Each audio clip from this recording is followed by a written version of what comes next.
Bayang putih di alas gending, Sinak bukan pemuda biasa. Baginya, keheningan tempat angker adalah candu yang menenangkan.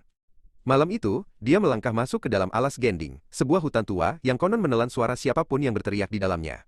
Dengan tas gunung yang berat di pundaknya, dia menembus kabut tebal yang merayap di permukaan tanah seperti jemari pucat yang mencari mangsa. Udara semakin dingin, membawa aroma tanah basah dan sesuatu yang manis namun memuakkan, seperti bunga Kamboja yang mulai membusuk. Sinak berhenti sejenak untuk mengatur napas, namun telinganya menangkap suara lain. Bukan suara ranting patah atau embusan angin, melainkan suara isak tangis lirih yang seolah merambat keluar dari kulit kayu pepohonan di sekitarnya. Di balik barisan pohon pinus yang rapat, sesuatu yang putih mulai menampakkan diri. Sosok itu berdiri tak bergerak, kontras dengan kegelapan malam yang pekat. Gaun putihnya yang panjang tampak lusuh dan menjuntai hingga menyentuh tanah, namun tidak ada suara langkah kaki. Sosok itu, yang dikenal penduduk setempat sebagai Santi, hanya menunduk dengan rambut hitam panjang yang menutupi seluruh wajahnya. Jantung Sinak berdegup kencang hingga terasa menyakitkan di dadanya. Dia mencoba meyakinkan diri bahwa itu hanyalah halusinasi akibat kelelahan, namun saat dia mengarahkan cahaya senternya ke arah sosok itu, Santi perlahan mulai mengangkat kepalanya.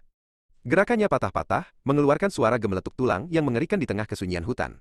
Wajah di balik rambut itu bukanlah wajah manusia. Kulitnya sepucat mayat yang terendam air, dengan mata yang hanya berupa lubang hitam pekat yang tak berdasar. Mulutnya terbuka lebar, mengeluarkan erangan parau yang terdengar seperti ribuan serangga yang berdengung. Santi mulai melayang mendekat, gerakannya halus namun sangat cepat, seolah ruang dan waktu tidak berlaku baginya. Lari! Jerit batin Sinak. Dia memutar tubuhnya dan mulai berlari sekuat tenaga, tidak peduli kemana kakinya melangkah. Ranting-ranting tajam menggores wajah dan lengannya, namun rasa perih itu kalah oleh horor yang mengejarnya. Di belakangnya, dia bisa mendengar suara kain yang bergesekan dengan dedaunan dan tawa melengking yang memekakkan telinga. Sial baginya, kaki Sinak tersangkut akar pohon yang mencuat dari tanah. Dia jatuh tersungkur, wajahnya menghantam lumpur dingin. Saat dia berusaha bangkit, suhu di sekitarnya anjlok drastis hingga napasnya berubah menjadi uap putih. Dia mendongak dan melihat Santi sudah berada tepat di atasnya, melayang di udara dengan gaun putih yang berkibar ditiup angin goib. Sinak berhasil berguling dan bersembunyi di balik sebuah batu besar yang dikeramatkan.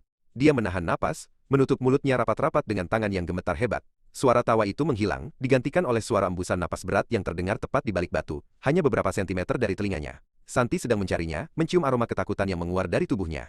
Tiba-tiba, sebuah tangan dengan kulit yang mengelupas merayap dari atas batu, mencengkeram erat tali tas gunung Sinak. Dengan kekuatan yang tidak masuk akal, sosok itu menarik tasnya. Tanpa berpikir panjang, Sinak melepaskan kaitan tasnya dan membiarkan benda itu ditarik ke dalam kegelapan. Dia mendengar suara kain tas yang robek dengan keras, seolah-olah makhluk itu sedang melampiaskan kemarahannya pada benda mati tersebut. Dengan sisa tenaga yang ada, Sinak berlari menuju titik cahaya di ujung hutan. Saat dia berhasil mencapai jalan raya yang diterangi lampu jalan yang remang, dia berhenti dan menoleh ke belakang. Di perbatasan hutan yang gelap, Santi berdiri diam, memegang secari kain dari tas gunung Sinak. Sosok itu tidak mengejarnya lagi, namun Sinak tahu, sebagian dari jiwanya akan selalu tertinggal di dalam alas gending malam itu.